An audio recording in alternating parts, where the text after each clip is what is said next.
Hello and welcome to my channel. So today I'm gonna teach you how to create employee attendance roster in a simple and easy way. For example, here is the random employee list, and we have the standard working days per week, which is 7 days, or let's say 5 days, in which 2 days are leave. And standard working hours per day is 8 hours, for example. So that means 8 5s are 40.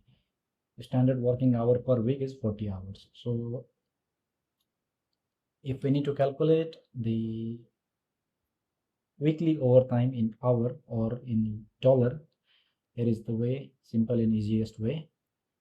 All we need to do is to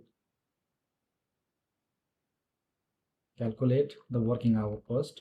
For that, we need to calculate the working hours per week, and then so here the employee 1 John Smith has 0 working hours.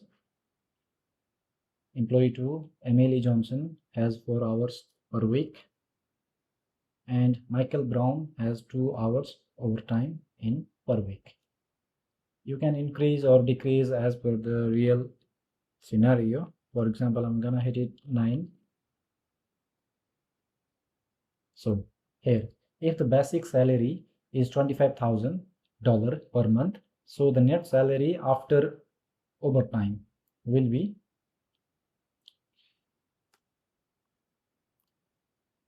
is equal to net salary plus overtime multiplied by, for example,